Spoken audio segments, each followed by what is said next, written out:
Jodie Duffy, Prime Local News. One of Huskisson's major landmarks is about to undergo a $25 million facelift. The owners of the old Husky pub, now to be known as Jervis Bay Resort, got the nod from Shoalhaven Council last night to turn the well-known watering hole into the largest residential development approved in the city's history. After months of wrangling and amendments, revised plans to transform the Husky pub into a waterfront resort came before Council last night. Outlined a reduction in the bulk of the original plan as requested by Shoalhaven Council and the Urban Planning Department. The resulting 113-room apartment block, featuring a pool, restaurant, a tavern, 2 shops and conference facilities, last night receiving the green light. Very pleased with the result. It's been a long, arduous negotiation period, but we feel that we've been able to reach a compromise that was satisfactory not only to ourselves but to the interests of Council and the Department of Urban Affairs and Planning. But the champagne remains on ice as Mr Stone continues to negotiate Council's imposition of a $270,000 fee for parking contributions. That, coupled with lengthy delays for approval, has thrown its timetable into chaos. There's the impact of the economic downturn in Asia. There's also the fact that this is a tourist area and a lot of the people who might be interested in buying these units only come once a year. And they won't be back until next Christmas. But many locals welcome the shot in the arm for Huskisson. It'd be wonderful to have somewhere where you can bring people into the community and that they've got real good accommodation when they come here. Construction's likely to be delayed until the year 2000 when the new North Shoalhaven sewage scheme comes online. The hotel is then expected to take around 15 months to complete. Almost 1,000 angry students filled the Wollongong City Mall today. Their cries of protest were provoked by increases to HECS, upfront fees for postgraduates and reductions in Oz study payments.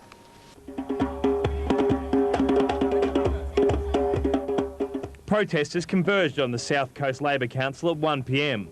Gathering alongside the University SRC, students from the Illawarra Institute of TAFE, members of the Teachers Association and one angry canine. Today's march, one of many being conducted by student representative councils around the country. The focus of the protest, the increasing cost of tertiary education, due to rising HECS fees, reductions in Oz study and cuts to tertiary teaching positions. The Wollongong Student Union has warned today's protest is only the beginning. The message to John Howard today is that you're going to see a lot more of this. And the message is that the higher education system, staff and students together, are not going to sit back and watch while the quality of higher education in this country is eviscerated. Once organised, the protesters marched on Wollongong. 1,000 students moved into the mall, providing lunchtime entertainment for shoppers and office workers.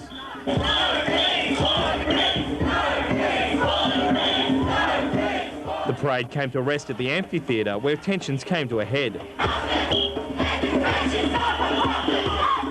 The Wollongong student representatives then took to the stage. I take to the streets because I want the public to hear the truth. Don't ask the politicians. John Howard is not the one who's been cheated of his education because cuts to childcare mean he can't afford to have his kid looked after while he studies. Students fear if drastic changes aren't made, Australia will soon be known as the uneducated country. Chris Rickey, Prime Local News. Shoalhaven Council has already been forced to impose tough water restrictions on residents, and it could get worse if there's no major rainfall, and soon. Council says the situation is so bad it may even have to buy supplies from Sydney Water's Tallowa Dam. Shoalhaven Council has been forced to pump water from Bamarang Dam at West Nowra because Shoalhaven River supplies are so scarce. The river is currently flowing at 15 megalitres a day, compared to demand which is 45,000 megalitres a day. Council has also been forced to pump water from Dangerra Dam at Yowal. It's only the second time in 30 years they've needed to do so. Dangerra has been invaluable. It was originally built for drought security and has proved its worth during this drought. This drought has been extremely a long drought, probably 1 in 20, 1 in 30 year drought at this point in time. As a result, water levels have dropped around 4 metres to 60% capacity. The low levels exposing old gold mining equipment like this stamper from the late 1800s. A boom gold mining town in those days, when the dam was built, the mining equipment was flooded. The situation is now so bad in the Shoalhaven that council may be forced to eventually buy its water. The prognosis, if it doesn't rain during the next few months, is that we'll have to draw down Dangerous Dam again, which will require further levels of restrictions, Category 3 water restrictions. And following that, after a few months, if it still doesn't rain, then we'll have to start purchasing water from Sydney Water. Meantime, current water restrictions have been reviewed because of the end of daylight saving. Handheld hoses can now only be used between 6 and 8 in the morning and 4 and 6 at night. Anita Baltovska, Prime Local News. A block of units in North Wollongong was evacuated this morning after an unattended toaster sparked a fire. Tenants scrambled out onto the street as the brick apartments filled with smoke. 3 fire units from the Wollongong and Balgownie brigades rushed to the Campbell Street address just after 8:30 this morning. On arrival, the kitchen of this apartment was totally engulfed in fire. They quickly suppressed the fire and evacuated the rest of the block of units. The fire was quickly contained by the fire brigade personnel and no one was injured. Out on the street, the lone female occupant was treated for smoke inhalation and shock. Also shaken, her blind neighbour, who was led to safety by his guide dog. Other tenants grabbed what belongings they could, fearing the fire may spread. Once the fire was contained and the smoke cleared, the full effect of the blaze could be seen. The kitchen was totally gutted. The rest of the home received severe smoke damage. At this stage, investigators are fairly certain how the fire started. We believe the fire was started by a toaster, probably left unattended. Chris Ricky, Prime Local News. Coming up after the break in Prime Local News, BHP run their Olympic flag up the pole and the Burger King chain open for business in Shell Harbour.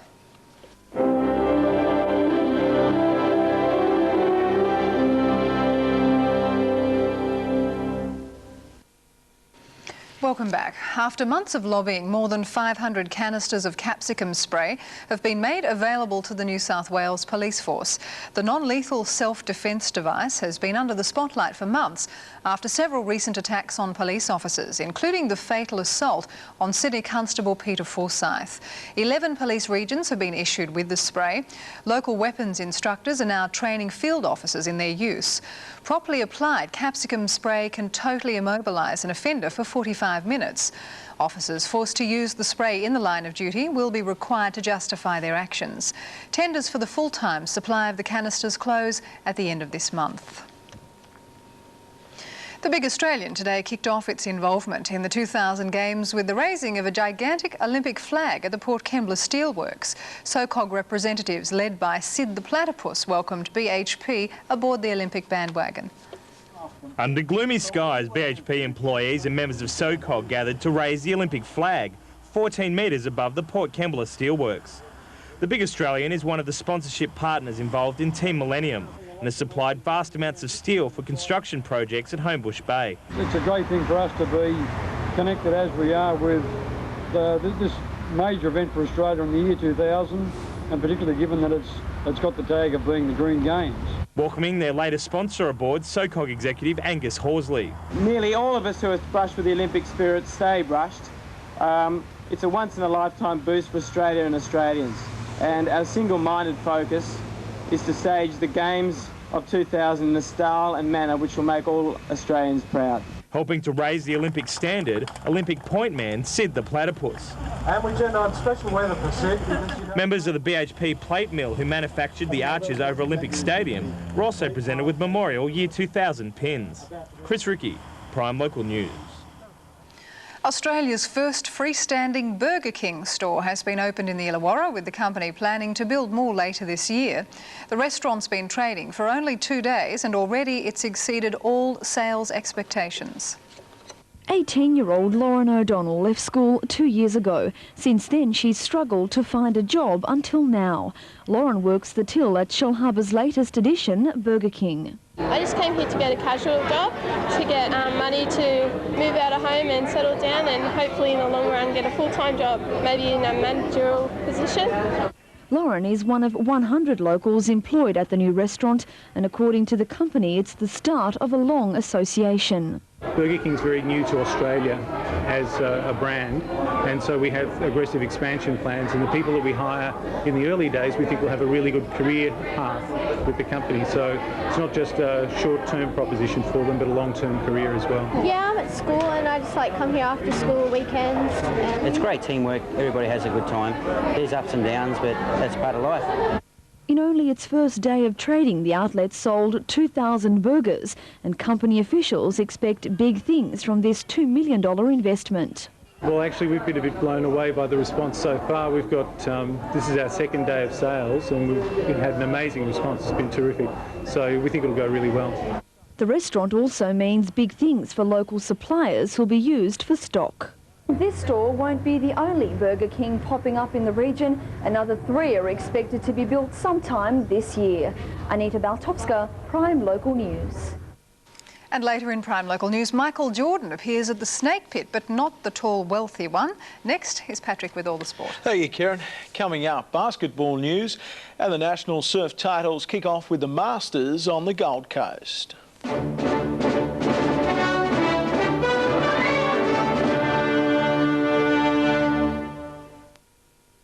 Good evening. Basketball first up, where the Illawarra Hawks are believed to have re-signed coach Brendan Joyce.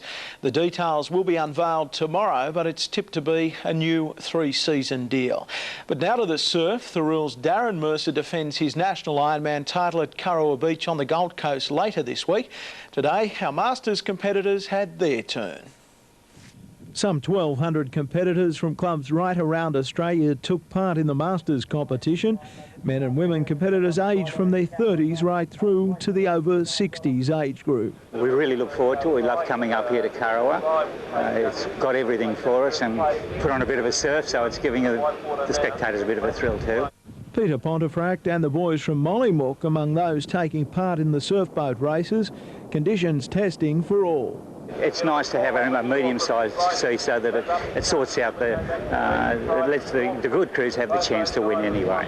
Unfortunately, that didn't equate to a Mollymook win here. Tasmanian crew Devonport home best in the early round, ahead of Queensland's Bribie Island and Mollymook.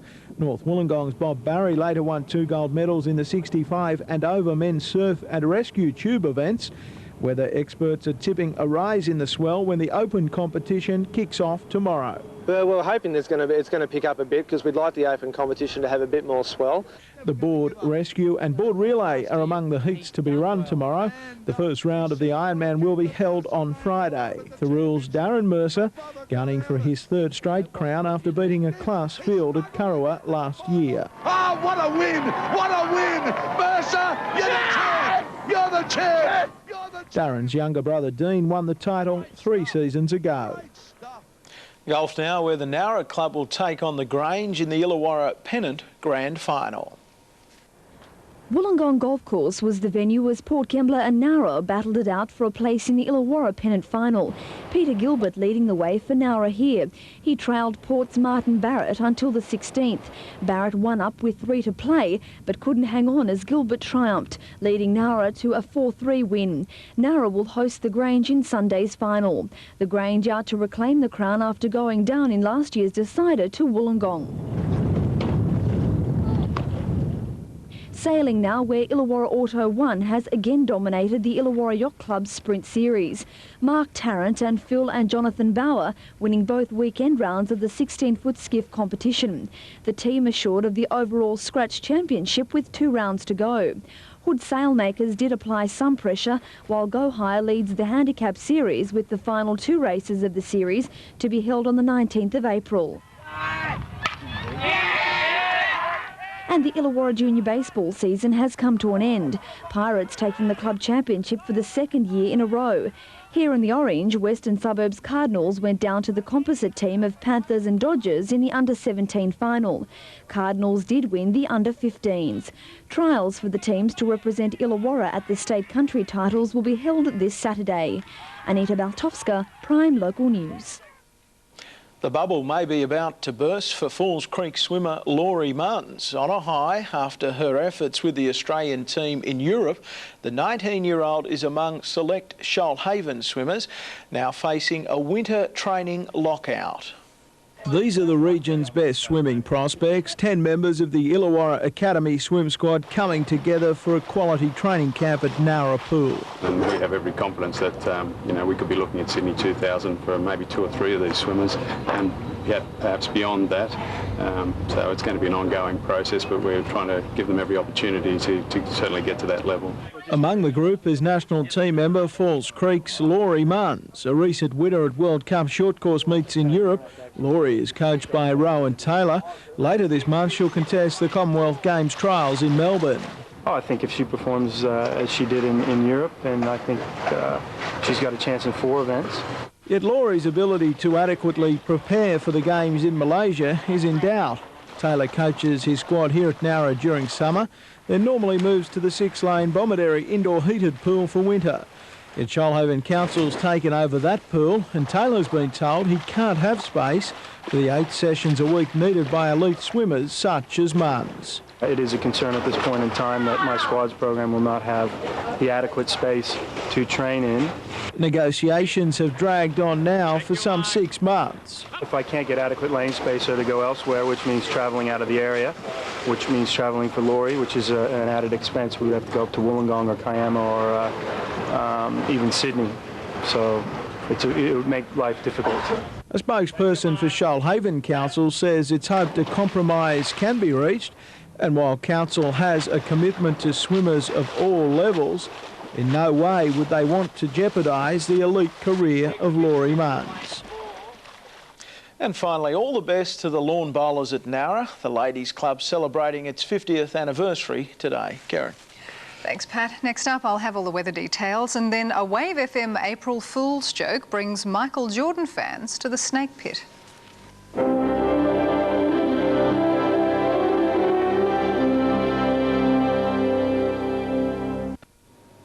Well, much cooler throughout the region today. It's around 17 in Wollongong right now and 19 degrees in Eden. Taking a look in the north, the temperature dropped to 9 in Goulburn overnight, climbing to today's high of 25 in Goulburn.